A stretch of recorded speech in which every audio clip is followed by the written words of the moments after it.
Yep, so on the left-hand side, we have the team that is Team Acer, nasty on the Jaina again. Drak here playing Malfurion and BKB, the good old tank of Diablo. Zypher on Tyrande and all by himself in the bot lane is going to be Sheep on the Sonya. Yeah, and on the red side we have the team Flauschig und Verspielt. We have Mr. Jox rocking the Vala, knocks out on the Tychus. Chepo playing as ETC. Kara decided to go with Zagara. Oh, that's actually a rhyme almost. And Hinch decided to go with the Rhaegar. And as I mentioned his name, he seems to have dropped out of the game, so hopefully that was not my fault. The Kendrick curse. So, there we go, he's back. Yeah, Acer, they've gained control of this watchtower straight away to start things off, and they're actually gone pretty aggro here. They're going to try and get a pick using BKB. There it is, Wow. flip into overpower, dodging out the Lunar Flare just about. Came in a little bit too late, that one, but they're forced knocks out to tap, so it's a good start here for Acer. Very nice reaction on knocks out though. That was very close. The Tyrande stun almost hit him, and that would have been his doom, so... Fast fingers on the Tychus, I like it already. Okay, so they're going to push out this top lane using Jaina against Vala. Knocks out is taking the watchtower back as now both teams turn their attention to this top chest. Zypher gets the first coin, but Chepo, he's going in, getting some damage taken down onto BKB, but now they return it onto him, overpowered back into the Lunar Flare, and that is going to be first blood as Acer pick up all 5 coins from this top chest and down into the bot lane. There are still 5 here, so we may see a rotation down, and that's exactly what BKB and Zypher are going to do. Yes, it is. Yeah, Zagara, I mean, Kara on Zagara, he has to expect a gank here, especially now that Sonya went full aggro mode. And, yeah, when 10 you coins.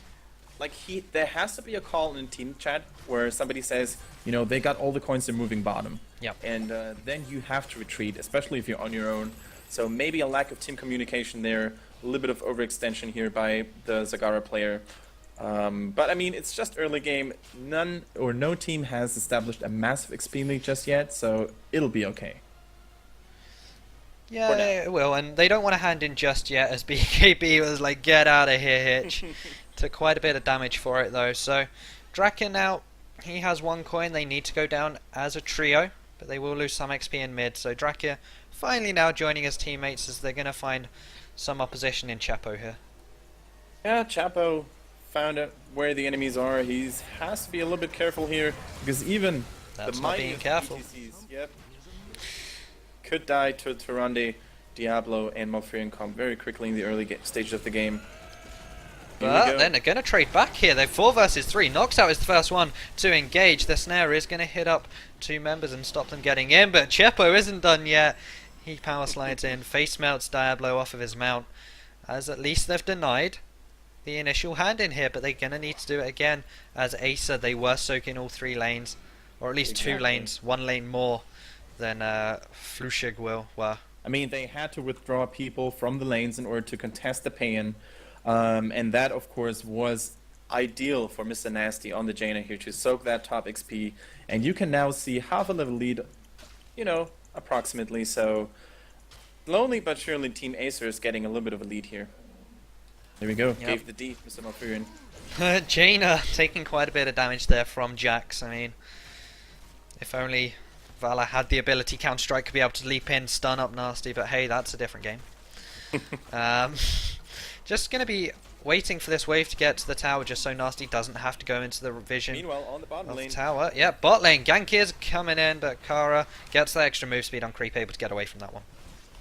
yeah, that was a very close case here. Man, that Tyrande stun almost hit the Zagara in the face, where it hurts most, even as a Zerg. So, very close escape here by Mr. Kara.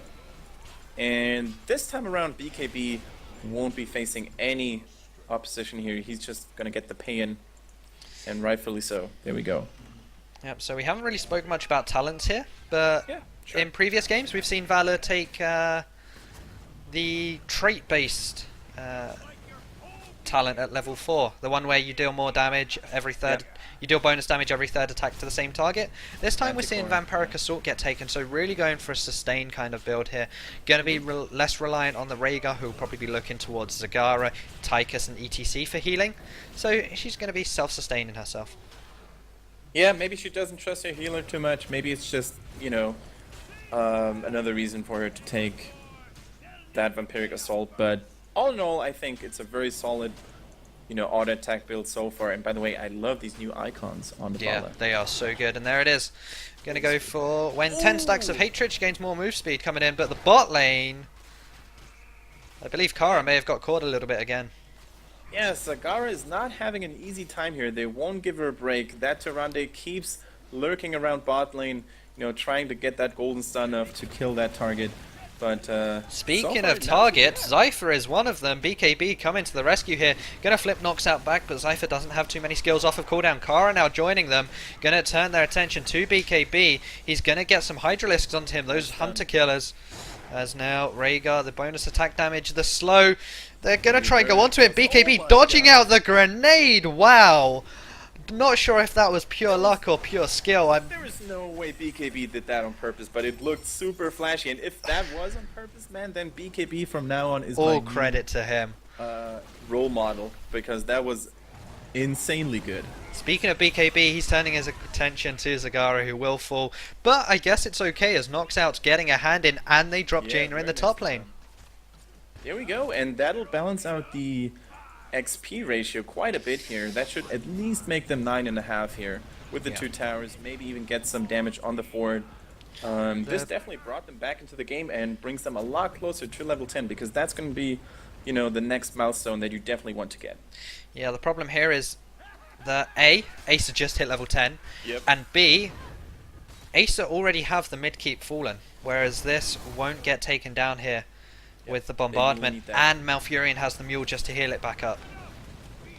Yeah, we see that quite often on heroes like Malfurion. When you have another support or semi-support in your team comp, that you take that mule instead of any other talents, especially on a map with such a hard-hitting objective like Blackheart's base. So I really like this choice here on Drakkar.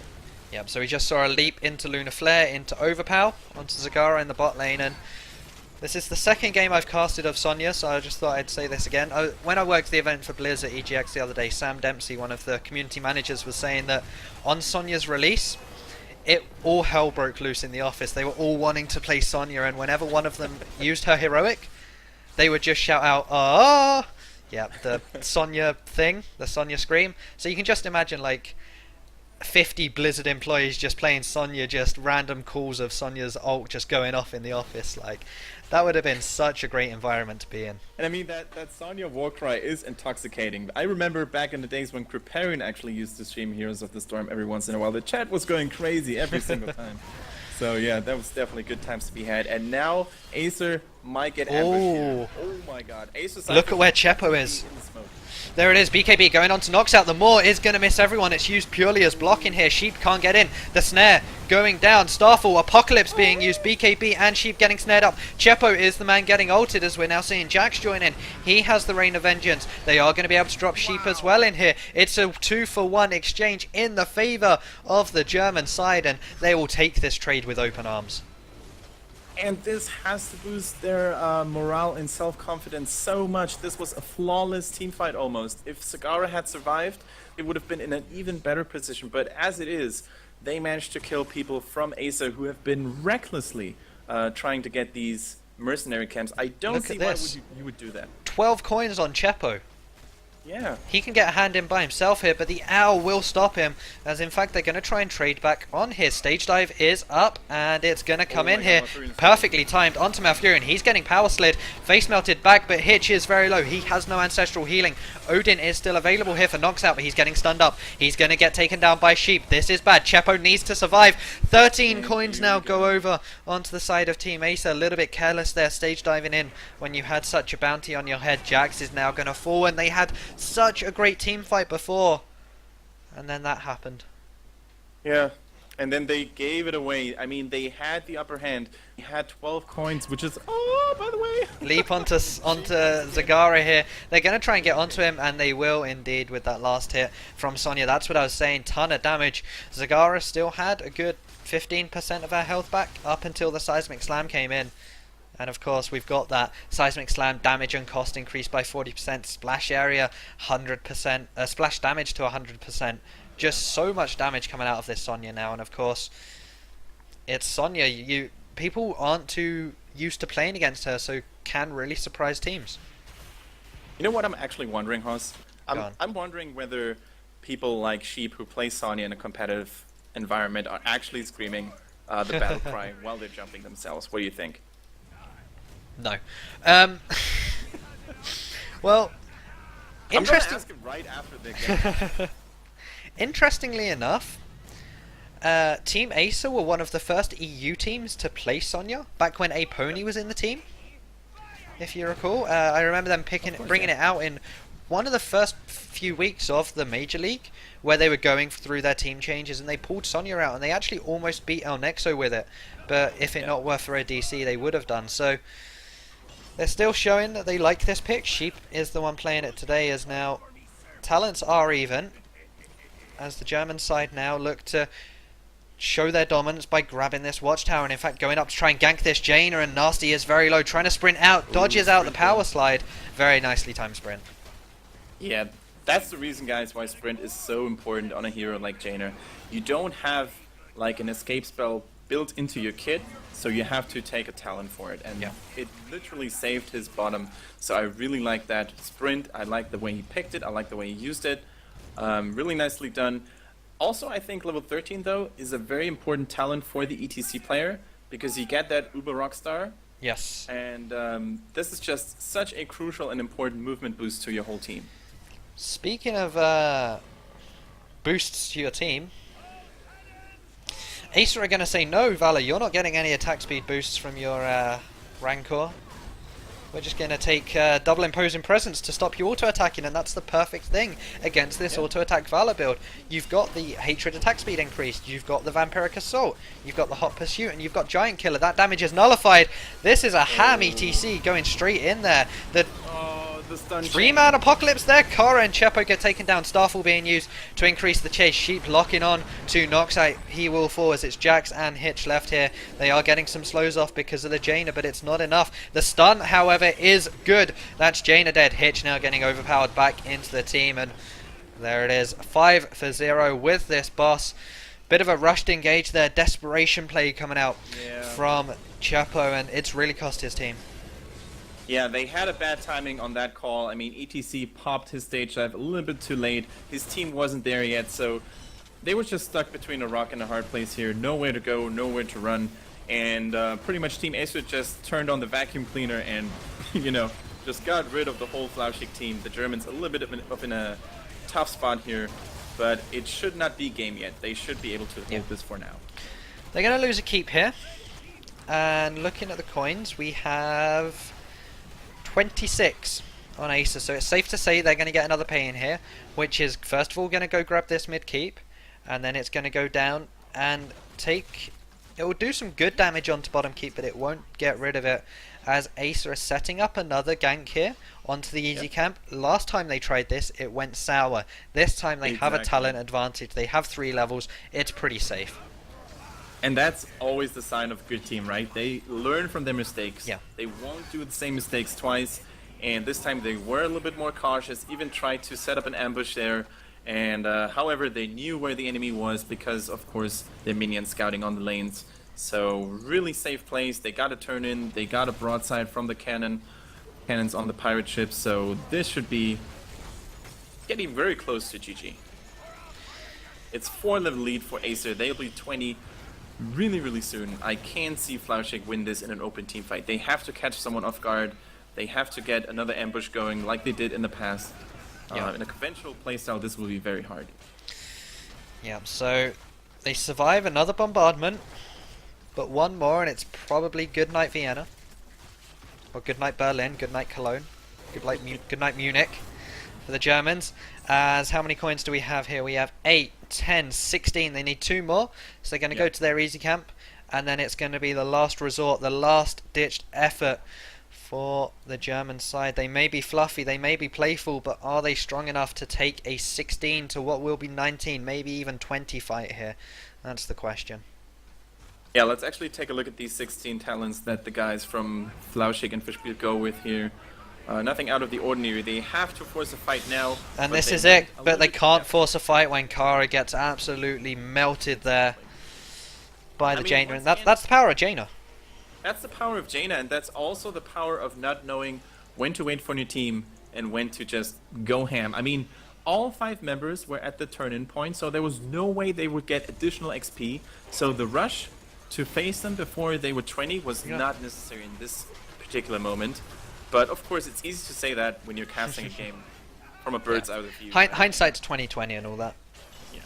So Sheep now, they've got these Siege Giants. The core is taking damage. The shield will be down with the next bombardment as BKB is actually going to bolt in. Try knocking Jax back, but it won't be good. The Apocalypse is going to melt Rhaegar. Chepo, Jax, and knocks out our left. Kara does just spawn.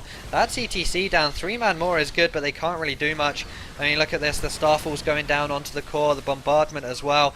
And that is going to be GG and you know, to Team Acer. Storm Shield, you can just tank the core shots for days. Really solid game. I mean, credits to to Flauschig and Verspielt, because they had their moments. They were shining every once and then. They had a really good team fight. They messed it up right after, though. So hopefully they learned from this match and took the lessons. And maybe next week they're gonna send some of their favorites home. Yeah, certainly so. So now Acer move forward into the round of 16, I believe it is. And they will face... Where are they? They will face Utapapa Uther. I'm sure they made that nickname or that team name just for you, Haas. Which is actually a pretty strong roster. You've got Darquonix in there, you've got Sprightly, you've got Guccio, former alternate player, you've got Nunde, former BR Bakers, and Roll, who played for AFK 1 minute. So really a mixed team of some good quality players in there. And they could, in fact, give Acer a run for their money. So again, guys, we're going to take a quick break. There will be another giveaway in chat as we hit 200 viewers today. Currently on 238. Yep, it's going well. So guys, we're going to take a quick break and enjoy the music. Look out in chat for some giveaways. I'm going to grab a quick drink as well. So see you on the other side as per usual. See you in a bit.